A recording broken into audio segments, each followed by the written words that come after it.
Hi,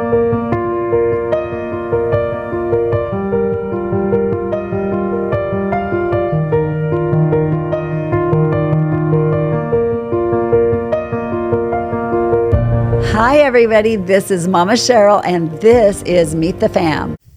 So here we are today with Meet the Fam, and this is my dear friend, Lori Kuykendall. She's been working at the church now for what, about? October will be 2 years. 2 years. Unbelievable. Time flies.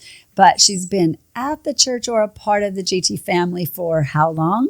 32 years. 32 years. And how many of those years was on the mission field? 16. 16 years. With Youth with a Mission. Yeah, coming and going and being a part of many different things. And we got to go and be a part of different things they were a part of overseas. And amazing. It's been an amazing journey watching. Yep, her husband, Lon, is probably one of the most precious people on the planet. He is just stable, steady Eddie, always going to land on his feet, do the right thing. He's a beautiful man. What would you say about Lon? He's a gift. Truly a gift from God to me, and I couldn't be more blessed to have such a wonderful husband and father, grandfather. Yeah, amazing. I think Lon is a blessing anywhere. He helps with the men's center these days, and they are so fortunate to have him. We're blessed to have him be a part of the leadership team here as well. So let's hear about Lori's life. Lori looks like she never did anything wrong. If you look at her, run into her in the hallway, you'd probably be like, oh my goodness, she's one of those little goody-goody church girls, never did anything wrong, always right down the straight and narrow in the middle of the road, right? No. No. Looks are very deceiving. Looks can be very deceiving. So, Lori, I heard her testimony about a year ago or 6 months ago now, and I was like, what? Never in all the years that I've known you did I know you went through all that you went through. And so I want to just open that up and share with people because we all go through different hard things. And Lori has been through a lot of hard things. And she really is a shining example, I think, of what God can do and take anything the enemy meant to do against somebody and turn it around to where, look at who Lori is and what a beautiful family, beautiful husband, just beautiful life. So she's a blessing. She is the secretary for the SOC, and I'm telling you, she is just a gift. I could text her at 10:30 at night, and guess what? The next morning, it's right there. She's like, here, I did it. I'm like, no, that was for next Tuesday at church. She's like, no, I can do it this weekend. No problem. She's a servant-hearted, delightful person. And I just want to hear, let's say, when did you get saved? Let's tell about your salvation experience. Wow. Well, that's kind of a two-part story. Okay. At age 4, I can remember kneeling down at my bed in my bedroom alone and just waiting for my mom to come in and calling because I wanted so desperately to ask Jesus into my heart. Oh, that's awesome. And I just remember kneeling and waiting and getting tired of waiting. And it's kind of like it's blacked out in my memory at that point, whether or not I think I prayed myself because she wasn't coming. Well, it was in your heart, yeah. And God sees the heart. So clearly that happened. Whether you said the words or not, it was happening in your heart. I'm sure of it. Yeah. And then, yes, but then much later in life, after a series of worldly events, that was at 4, and then at 25, wow, totally just sold out to God. Wow. So 21 years of trying to sort out life before you landed totally on your feet, doing the right thing, serving Jesus. So what did that look like for you? Tell us about your journey. Let's just hear your life story. Oh, my goodness. Well, so I was a missionary kid. My parents moved. I was born in Pennsylvania. And when I was 6 months old, my mom and dad accepted a call to be a part of starting the very first Christian radio station in Alaska. Wow. So at 6 months old, they packed up the car and we drove to Alaska. It's like, might as well have been going to Africa. Yeah, absolutely. No cell phones and all that stuff to keep in contact, And so we arrived in Alaska as at 6 months old, and it was a Christian missionary organization that my dad was working with, and he just dove in head first into the radio station, loved it, and that was our life. My mom was a nurse. We lived in a little town of 800 people. Wow. And every one church, a hospital, one little store, a gas station. And everybody. Yeah. You could know everybody in the town. And all the missionaries lived on a hill. There was Upper Hill and Lower Hill. Wow. And we had porta potty. We didn't have running water in our house, and that was how life began. Well, that's a real missionary family right there. That's yeah. No wonder now your Hawaii mission stint didn't seem so hard, even though you're living in a little cubbyhole. Yeah. It's not hard because there is a bathroom. There is a bathroom. That's amazing. That's pretty fun. The crazy thing, after we moved, I was, as I said, 6 months old. My mom was changing my diaper one day and realized one of my legs was shorter than the other. And so they took me to a hospital in Anchorage, which was a 4-hour drive. Found out my hip was just dislocated. Oh, wow. From birth, never set itself. And so for 2.5 years, I wore a full leg cast. Both legs were in a cast with a bar between it to set my hip in place. So I was 3 before I ever learned to walk. Wow. And so during those 2.5 years, I was in a wheelchair. My mom would pop me in front of the window. So I have a love for animals because I just watched out the window every day. But it also set the stage for my relationship with my siblings. I have 2 sisters and a brother that are older. And I was looked at as my mom had to do everything. So I was like coddled, poor little Lori, and weak. Couldn't do anything for herself. And so that kind of stuck with me through the years as I was growing up. And they kind of had that attitude to me, oh, Lori, you always have to, always have to help Lori. Help Lori. Oh, my goodness. And so that was difficult, always being the baby and then always feeling like, I don't know. You know how it is with siblings. Sibling rivalries fits in. So they weren't necessarily always gracious about everything. No. So you felt a little bit picked on or, really put aside a little bit. A little bit. But they weren't trying to probably. It's just the way it felt. Just the pecking order. I just happened to be the youngest and have that. And have a melody. Yeah, that's hard. Yeah. So where am I going with this? I'm trying to get stuck on a trail there. Sorry. That's okay. No. And my parents were missionaries there for 4 years old. We did our first stint where you were there for 4 years, and you go home back to Pennsylvania for a year and then back. So we did this twice. When I was going into 5th grade, we moved into Anchorage. We left the mission for different reasons. It was, you know how they say religious Christianity? Yep. Yeah, it was really stuck in a lot of religion there. A lot of religion. In the mission field that you were in, there was too much religion, even for your dad at the time? Yes. Oh, wow. Yeah. And so we left. My dad went to work construction. We moved to Anchorage. And being new kid in a new town, I was bullied and picked on. Wow. And especially by one little boy. And I can remember after a year of it, I'd finally had enough. And I'm like, I fought back.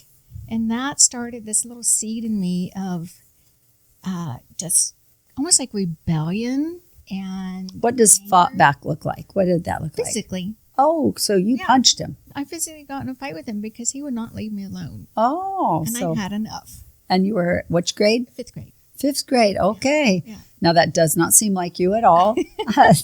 So I have several girlfriends that got in fist fights that I would have never guessed. Yeah. Interesting. Did he fight? So it was a punch out? Oh, and then after that, he never bothered me again. He was done. Never bothered me again. Oh, my goodness. So you held your own. I did.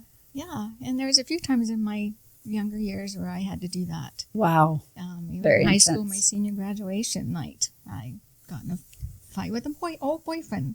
So. Like a fist fight. Oh, my goodness. Now, see, this is not the Lori that we see. This is the Lori that was before she came to Jesus. That's amazing. Nobody would ever guess that in a million years. Well, it's just how events it's plant seeds in your life, whether they're good or bad, and what you choose to do with those, whether So you true. realize it or not. Yep, it's true. 8th grade, our family had pictures taken, and then the photographer did individual pictures. And when we got him back, he was looking at mine with my family, and he goes, I see the devil in her eyes. It's and horrible. I was in a Christian school at that age. I was 8th grade. And I thought, what? And I remember looking at the picture like, do you see the devil in my eyes? And at that point, my brother is 12 years older. My parents considered him the black sheep of the family because he grew a beard. And he sang Christian rock music. Okay, so that's religion. That's religion. And your dad was bucking the religion of the missions, but carried religion through and made it look like your brother was doing bad because he had facial hair. Exactly. And singing rock music. Sang Christian music that wasn't the same style that they liked. So this is a great note to all of us. We got to look at our preferences and go, this is my preference. Just like me, I don't love rap music. I don't. I have had some very negative experiences around rap music that was street music. So I don't care for it. Is there Christian rap music that's wonderful? Yeah, there is. It's not for me, but it is not for me to say that you can't like that. That's ridiculous. If you like it and it ministers to you, that's fine. So that's really what was happening there in your family. That's really sad. Totally. Yep. Very much so. And when the photographer said, I see the devil in her eyes, I grabbed onto that. And I thought, they think my brother is the black sheep of the family. That, well, I'm going to be a worse black sheep of the family. Wow. I was desperate for attention. My dad Wow. was a workaholic. He loved his job, but he was an amazing man, but he was just absent. Too busy. Yep. Worked on the North Slope that whole season when everybody was working up there for the oil company, and my mom was a nurse. I was a latchkey kid, home by myself all the time. Wow. And I thought, it was a way of attention, but I chose the wrong path. And so on Sundays and Wednesday night, when our church was meeting, I was a good Christian girl. But outside of that, I had a mouth as bad as a trucker. Oh my goodness. Yeah. I would never guess that in a million years, Lori. Oh, and when we got into high school, I partied with the best of them, with the worst of them, I should say. But on a Sunday, I was that good Christian girl. So did your parents know you were playing two different roles at that time, or no? They did. They did. They did. So they saw and they were worried because their little darling girl was going the wrong direction. Yeah. More worse than the brother who was singing Christian songs that didn't fit into their paradigm, right? Yep. Oh, wow, that's hard. And I used music was quite the tool for me. It set my mood for me. So if I was going out partying, I played music that would put me in the mood. And it's interesting how the enemy, that's his tool, is he uses music. He does. And it can be such a godly tool. It is a godly tool. It's wonderful. Yeah. Outside of wrong purposes. So that was, my life. I can, remember living a two-sided life and I became a chronic liar. I had to be, because to compensate for things I was doing, if my religious friends, I didn't want them to know, Right. or my Christian or my non-Christian friends, Two whole sets of people I you had were. two different lives, and so I was lying, and it got so bad to the point where I literally didn't know truth from lying anymore. Wow. And I got caught in reality between a non-Christian friend and a Christian friend at the same place, and they were like, "That's not the Lori I know. That's not the Lori I know." And I was like, "Oh, this is not good. I don't even know who I am." Which one? Who am I? It was like a wake-up call. I'm like, okay, you got to choose wholeheartedly one or the other. And by this time, I'm out of high school, and I'm in the church. I'm in the young adults, and I'm living this life. Oh my goodness. And so confused. So trying to sort it out, wanting to live a godly life, but it has such a stronghold from things of the world. Yep. And It'll suck you in and hold on tight. Yep. That's what it sounds like happened to you. totally did. Wow. And I can remember wanting a husband desperately and making my list. Okay, God, this is my list of what I want him to look like. And I thought I met him because he lived in the world and he lived in the church as well. He was an usher in the church, and yet I met him at the bar. So this is a different person Yes, than this Lon. is my first husband. Oh, your first husband. I forgot about this. Yeah. Yeah. Let me back up and say one thing while she's talking about those years that she lived two different lives. If you're stuck in something like that, reach out to somebody. Come to Lori and just say, hey, I'm actually doing this. and acting like this, because I do know one young gal that was doing that in the church. And sadly, she ended up dead. She didn't end up making it through her mess. She was doing street things and acting like a Christian at church. It's not a happy way to live. And Lori can help you through that. If you're caught in that cycle, come to Lori. She's at the church all the time. Just knock on her door and say, hey, I watched your video. Can we talk about that? I'm a little bit stuck there myself. And she can grab you by the hands and go, let's get you out of that. So let's go on to the next segment. So you thought you met Mr. Wright. Mr. Wright, and he was working in a bar. He was at the bar, but yet he was also an usher in church. I would see him in both places. My goodness, he was doing what you were doing. Doing what I was doing. I think a lot of us were. Oh, my goodness. You know, sadly. So we began dating, and sure enough, I got pregnant. And so the mindset for me, I knew abortion was for me, and my parents' upbringing was not an option. It wasn't even something I would consider. And so when he realized that, he's like, well, we'll do the next best thing. We'll get married, quote unquote. So we got married, and it was 3 years of, I don't know what to put it. It was not love there. Less than Mr. Wright. Yeah. And so we moved. He was from Tennessee. We were in Alaska at the time, and it was a boom and bust. Construction wasn't working well. So he said, let's move back to Tennessee. That's where all his family was. And I was like, if I go to Tennessee, I don't have a feeling it's not going to make it. The marriage is not going to stand it. And he's like, well, you can come with me. Worst case scenario is you just go home. I'm like, so that was how I went to Tennessee with my really hard. My daughter. Yeah.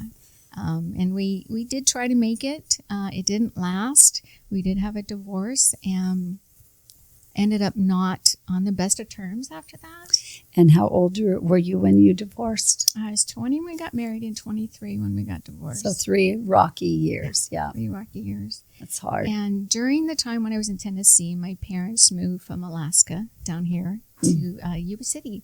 My brother is Ken Miller. Some of you know him. I forgot that Ken was your brother. Unbelievable. I adore Ken. Oh, me too. He's always my hero growing I up. can't even believe this. How could I forget that? Small world. Yeah, somebody just yesterday told me that he was mentored by Ken Miller. Oh, really? It's amazing. Yeah. Oh. Pretty cool. Well, there used to be a skating rink here in town called Cal Skate, and then Body Express was a health club, and my brother managed kind of part owner of both of those. So my dad and mom moved down here to help him run the skating rink. And after the divorce, they all moved me out here, me and my daughter Ashley out here to be with them. And so we managed a skating rink. And family. Oh, that's fun. Yeah. But sadly, through the divorce, because I was not fixed, I went back into the lifestyle. So I got to the bars. I lived with mom and dad, so they pretty much took care of Ashley. Wow. Well, I worked at the skating rink, and then I also worked at a travel agency. So I was working 80 hours a week. Oh, my 2 goodness. full-time jobs. So Grandpa and Grandma are raising Ashley, and she is such a little doll. She's a beautiful woman today. Beautiful lady. She really is. And wife. Oh, she's beautiful. She's amazing. Amazing how she's turned out. That's pretty awesome. But then we were going to a different church in town, Assemblies of God, and there was a young adults retreat coming up over 4th of July 36 years ago. Wow. And I really felt like I was supposed to go here. I wasn't going to church, but still the bar scene. I was still in that stuck lifestyle. And I told God, I said, okay, God, if one of my non-Christian friends tells me to go to this retreat, then I'll go. Well, sure enough, one of my non-Christian friends told me I need to go. I'm like, oh. And I keep my word. If God says, if I say I'm going to do something, I'll do it. Yeah. So I went to this retreat, and that's where I met Lon. At the time, Lon was engaged to somebody else, so he wasn't even on my radar. What church had the singles retreat? Where was it? Temple. Calvary Temple. Yeah. Singles retreat. Yeah. Well, that's like a matchmaking heaven right there. It's hilarious. Quite a few marriages came out of Oh, I'm sure they did. I'm like, we haven't ever been brave enough to have one, but it seems like not a bad idea. Yeah. That's hilarious. Yeah. Huh. Especially. Maybe you guys want to head one of those up one day. Maybe. If God says so. Yeah, that's funny. So I met Lon that weekend. 4th of July, like I said, 36 years ago, I just figured it out before coming over here. I'm like, oh, Wow. it's my anniversary of that. Of my When actually you met him. totally giving my life to Christ. Oh, Because that weekend, before we could come home, that last day, we all had to take time away from the group and go out and just seek God and then come back and tell people what God shared with us. oh, that's awesome. And I was like, oh my gosh, I've got to go talk to God, because I was like, ew, he's going to really just shoot me down for all my party ways of living. But it was so crazy. He spoke to me this word. I had a lot of bitterness about the divorce and the marriage and a lot of hurt that I hadn't dealt with. And he gave me this verse, and he says, it's Matthew 6:14. If you forgive others that have sinned against you, God will forgive you your sins. Oh, that's awesome. And it just was like, I mean, it's a simple verse, but it just hit me like a ton of bricks. Oh, that's beautiful, though. Yeah. And I thought, you know what? There's two sides to this divorce, two sides of what happened. And I've always just pointed the finger at him as the cause. But God started showing me the things that I had done to help contribute to that. And so I was so repentant of just, oh, God, forgive me. Beautiful. Went back to the group, told them what happened. And that was like a Monday. We went home, and that Wednesday night, we're having our youth group or young adults group. And we always have altar calls every time, it's just what we did. Certain Denominations, that's part of being part of that denomination. Every time there's going to be an altar call. It is. Actually, I think it's written in their bylaws. So that's not the way it is here at GT. There are times we have them, and there are times we don't. We don't do a rope thing, but many places, every single time. Yeah. We've even had guest speakers come in there like, I would never close a service without giving an altar call. And I think that's fine. We don't look at life that way, because we look at life like you can go out and lead someone to Jesus anywhere. Then bring them in here, and we'll all teach each other and hear about the good things of God. But we don't wait until this time. But a lot of churches, that is the way they're set up. Yep. That's just what you do. What happened? Yep. Gotcha. Well, so that Wednesday night, I was just so anxious. I didn't even hear the message, because I'm like, altar call, I'm going down there, because I wanted to make it public. I wanted that God wanted to do the right thing. Yeah. So as soon as they opened the altar call, I'm down there and just weeping and just praising God, and just such a release. That's awesome. Just totally radically changed my life. I remember just feeling like literally was on the clouds. You know how you talk about That's coming beautiful. up and living above, getting out of the dirt world. I was so up there. That's awesome. I was like, could live there every day. That's beautiful. And it was amazing. I totally just got rid of all my I had to get totally free from my non-Christian music. Well, it's the smartest way to do life. It is. Cool. Remember cassette? Yep. Cassettes You pulled them all, pulled them I in, pulled them middles all out of all of put them. them in the dumpster. That's quit one job, and I just stuck to one job. I said, I need to be a mom for my daughter. Which I total was. life change. You just Total shifted. life change. And it was Beautiful. It was like overnight. It's That's like awesome. Total freedom from everything that I That's was beautiful. addicted to. Yeah. Wow, that's amazing. It was wonderful. And I even came So when you say to everything I was addicted to, what were you addicted to? alcohol, drugs. So you did street drugs. Yeah. Oh my goodness. You look like you've never done anything wrong in your life, and you were involved in alcohol, drugs, and a really bad mouth. God changes people. What can we say? Lori's the poster girl of look what God can do. That's amazing. And the chronic liar. I mean, it all just stopped. Stopped. Wow. Instantly. That's pretty beautiful. Yeah. Amazing. Look what God can do. Oh. Yeah. And it's been a journey ever since. It's been quite the ride with God. I met my husband now, who's Lon. And where did you meet Lon? I met him, well, like I said, at that retreat, but he was engaged with somebody else. Oh my goodness. And I was a travel agent booking the pastor and his wife there to go do his wedding over in Hawaii, because he was his youth with a mission in Hawaii at the time, in Honolulu. And he was going to marry somebody else. That was from Alaska. Oh my goodness. It's kind of ironic. And I got a call one day from the pastor's wife. Says, "What happens if we don't go?" I'm like, "Well, why wouldn't you go? Well, he's getting married." No, they called the marriage off. I'm like, "Oh, really? Oh." You're like, oh. What a good plan. I'm the travel agent. Let me see if I can help here. That's hilarious. They still went, and they came back with their photo albums and pictures. The pastor and his wife. But what about Lon? What did he? He didn't go. He stayed here. He was working that summer that I met him to raise money for his wedding. But since he was home, off the mission field, he was going to be going back in the fall. He was going to be going back in September, and some dear friends of ours were getting married, and the beginning, I guess he was going October. Anyway, we both ended up at this wedding together. He was the best man, and a girlfriend and I went to the wedding. They were good friends, and I literally sobbed through the whole wedding because he was the best man, and I knew he was supposed to have been a groom prior to that, and my heart just broke for him. So you were crying for him because his wedding didn't happen, but he was really going to marry you. Yeah, that's pretty funny. Yeah, and and he was going to marry the lady from Alaska, but he got the right state, but he got the wrong girl. Right, totally. Yeah. Lon, I can't believe it. That's hilarious. So that was October 1st. The wedding was. We started dating, and Halloween, October 31st, we got engaged.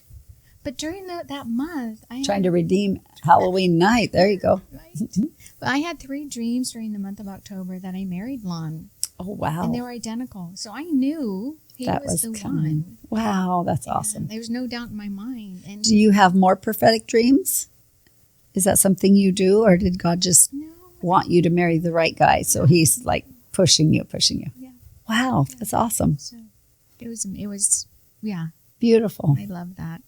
So he said, I know I'm going to marry you. I just don't know when. And that was, Halloween night when he said that to me. Well, we got married New Year's Eve, 3 months later. Wow, that wasn't long. And during those 3 months, my daughter, Ashley, when she saw Lon, she's like, I want to call him Daddy. Oh, that's so sweet. Like confirmation, cherry on top that this is. How old was she? She was, she was 5. 5. She was 5. And she adored him from the beginning. Yeah. Oh, of course. She did. Yeah. He's quite adorable. So we got married New Year's Eve, and he was in YWAM, Youth with a Mission, and he goes, if you marry me, you'll be a missionary wife, we'll be in YWAM. I'm like, okay. Well, God had spoke to me when I was still single and kind of trying to just be over men, just like at a point it was just done. He just said, I told God, I said, I'll be a single mom with my daughter anywhere in the world. I don't even go to Hawaii and be a single missionary. Well, it's ironic. That's where we went. I thought that is funny. So you spoke that into existence right there. That's funny.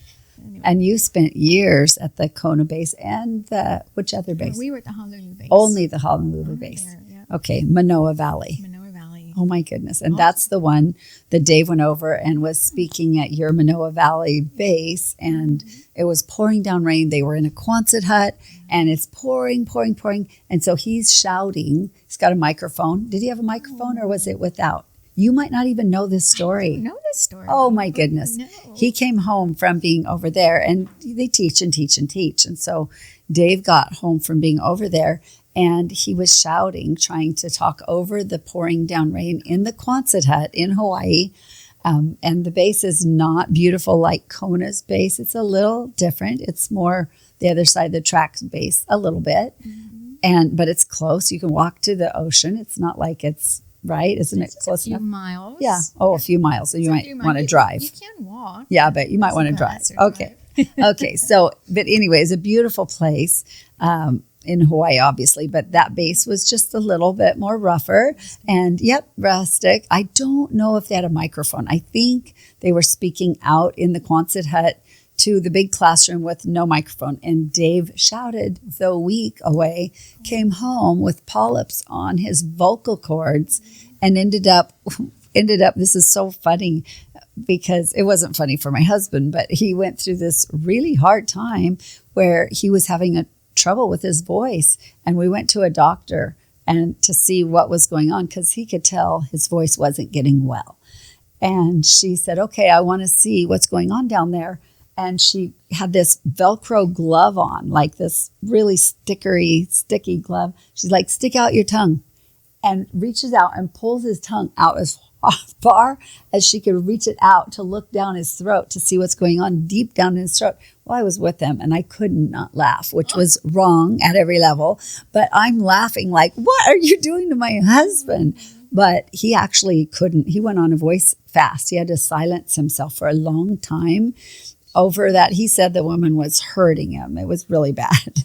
But it was pulling his tongue as far. Try it yourself. Just grab your fingers with something rough on them, pull your tongue as far out as you can. It's not that fun. But she's looking down there and she sees polyps on his vocal cords and said, this has happened from too much hitting them together too hard for too long. And that happened at your Quonset hut. So I heard that. I knew about that with his voice, but I didn't realize that that's where it came from. It happened from you guys. Isn't that wild? But God healed it in the long run. Yeah. Wow. So he did get better. Yep. Yeah, so that was a funny memory that had to do. And then he brought the boys over there one at a time. He'd bring our boys. When he would go over and teach for a week, he would take one boy, and just, it was good memories from back in the day. And you came. Teaching over there. Yes. Came too. Yeah, and Always I did. look forward to you guys coming. It was a special time for us when you come visit. It's fun, and it's always fun. All the stories, God's done so many things, and being able to go and share them with the missionary kids. Kids are coming from all over the world, coming together, and you get to go share. And honestly, a lot of teachers don't have all the wild, spiritual, supernatural stories. So it's fun. The kids would always come up afterwards and go, oh my goodness, I can't believe that happened. I think, oh, much more than that happened, trust me. So it's just fun being able to share real Christianity, practical, real deliverance and all of that with a lot of the kids. So you got to really nurture and mother lots of them for years and years. For years. We had a number, for 5 years, every year we had 3 schools. And so we had 15 schools during those years. And so when we... That's a lot. Yeah, and when we start Facebook, and like you just have friends all over the world that were students beautiful. of yours that you just treasure. And that is so beautiful. It's just amazing. It's incredible. And now God's brought you full circle and you're involved with SOC. That is so much fun. And they love you and you love them and always helping. That's beautiful. How wonderful. It's a wonderful ride. We've enjoyed it and just excited to see where we're glad to be home. Yeah. You know, we're glad you're home. Yeah. If we weren't in YWAM, we wanted to be home. You know? Yes. And so it was beautiful. God brought them back right at the right time for the men's center to be helped by Lon and the church.